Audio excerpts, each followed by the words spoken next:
ये आप लोग इतना फास्ट कनेक्ट कर लिए या फिर आप लोग का मीटिंग लेफ्ट ही नहीं हुआ? सर दोबारा सर कनेक्ट किया। लेफ्ट तो हो गया था आपका कनेक्शन। अच्छा, बहुत ही फास्ट कनेक्ट कर लिया आप लोग। मेरे को लगा कि आप लोग का लेफ्ट ही नहीं हुआ मीटिंग। क्या सारे लोग कनेक्ट हो गए? Very good. तो आप लोग का नेक्स्ट लेक्चर होगा कल। कौन सा डे है कल अपने लेक्चर में?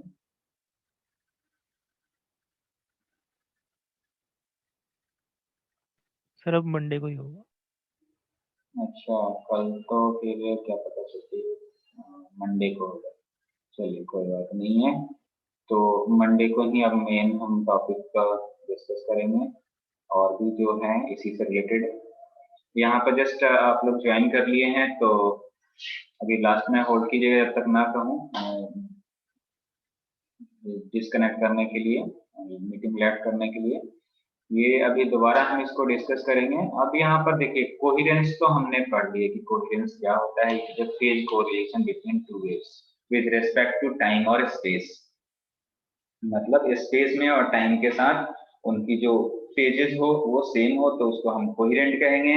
अगर वो आउट ऑफ फेज होगा तो उसको हम इनकोहेरेंट कहेंगे। आउट ऑफ फेज का जरूरी नहीं है कि वो पूरा का पूरा 180 डिग्री ही मूव होना चाहिए, राइट। आउट ऑफ फेज होना चाहिए। थोड़ा सा भी उसमें फेज डिफरेंस हो गया इसका मतलब वो उसमें कांस्टेंट उसका फेज डिफरेंस नहीं है, राइट।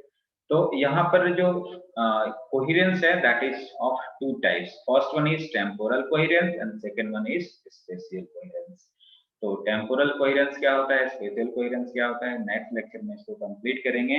उसके पहले जो एक कीवर्ड्स जो भी हमने अभी आज तक पढ़े, इवन आपने पहले पढ़ रखे हैं, थोड़ा सा उसको पढ़ लीजिएगा आप लोगों ने। आप लोगों में से ये बताइए कि माइकलसन इंटरफेरोमीटर आपने पढ़ रखे हैं कभी?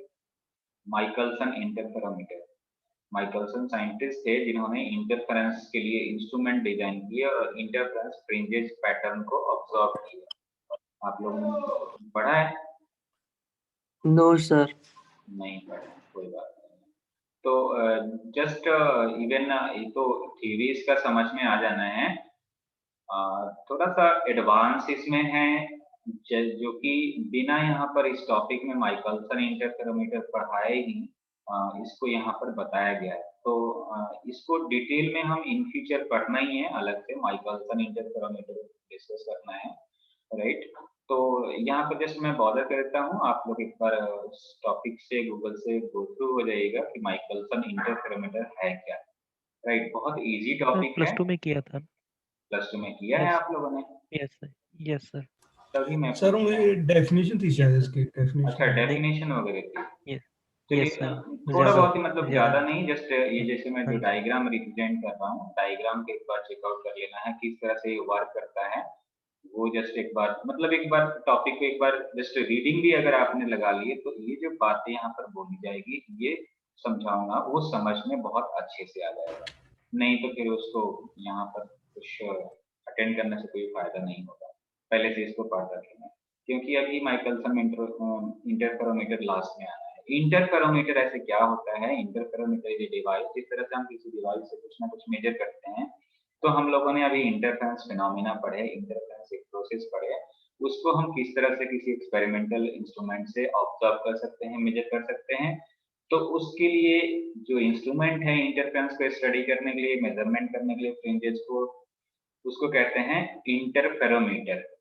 तो कई सारे साइंटिस्ट ने अलग अलग इंटरफेरोमीटर डिजाइन किए, तो उनके रिगार्ड्स में उस डिवाइस का नाम हो गया, जैसे कि माइकलसन सर ने जो इसको डिस्कवर किए थे that is Michelson interferometer, right. तो इसको हम डिस्कस करेंगे कि टेम्पोरल कोहेरेंस क्या होता है और स्पेशियल कोहेरेंस क्या होता है। नेक्स्ट लेक्चर में केवल हो सकता है कि टेम्पोरल कोहेरेंस ही डिस्कस हो पाए और कुछ प्रॉब्लम्स कर पाए। फिर सेकंड लेक्चर में ट्यूसडे तक हम कोहेरेंस को कंप्लीट कर लेंगे, राइट। कोहेरेंस से ही रिलेटेड है, बहुत ही बेसिक चीजें समझ में आ सकती है कि कोहेरेंस टाइम क्या है और कोहेरेंस लेंथ क्या है। कॉन्सेप्ट अगर हम इवन 6th स्टैंडर्ड से कॉन्सेप्ट की बात करें ना, उससे आपको कोहेरेंस टाइम और कोहेरेंस लेंथ आपको समझ में आ जाना है। देखो लेंथ क्या होता है, कोहेरेंस हमने समझ ली है कि फेज में रहे तो उसको हम कोहेरेंस कहेंगे। तो जिस लेंथ, जिस ड्यूरेशन में वो रहेगा, जिस टाइम ड्यूरेशन में रहेगा वो कोहेरेंस, तो उसको हम कोहेरेंस टाइम कह देते हैं। और जिस लेंथ तक वो रहेगा कोहेरेंस यानी कि सेम फेज में, उसको हम कोहेरेंस लेंथ कह देते हैं। तो सिंपल बेसिक जो फॉर्मुलेशन हम स्पीड और वेलोसिटी और डिस्प्लेसमेंट में पढ़ रखे हैं, उसका फॉर्मूला अप्लाई करके टाइम से रिलेटेड जो फॉर्मुलेशन है, speed is equal to distance upon time, उससे हम फॉर्मुलेशन भी इवन ड्राइव कर लेंगे, राइट। तो ये सारी बातें हम नेक्स्ट लेक्चर में करेंगे। तब तक आप लोग से मैं शेयर करूंगा उसका कोड ऑप्टिक्स का, तो उस ग्रुप को भी आप गूगल क्लासरूम पे ज्वाइन कर लीजिएगा। और इन बिटवीन जो लेक्चर पेंडिंग्स हैं अभी बहुत सारे, वो मैं गूगल क्लासरूम पे अपडेट कर दूंगा। दिवाली की आप लोग की बहुत बहुत शुभकामनाएं। पटाखे ना छुड़ाइएगा आप लोग, ऐसे ही पराली से बहुत ज्यादा पॉल्यूशन हो रहा है उसको जलाने से, राइट। और सेफ्टी से रहिए, बढ़िए। मिलते हैं नेक्स्ट वीक में, ठीक है बेटे। अब आप लोग लेफ्ट कर सकते हैं बेटे। Happy Diwali sir. Same to you, same to. Happy Diwali sir. Same to बेटा, सेम टू आप सभी को।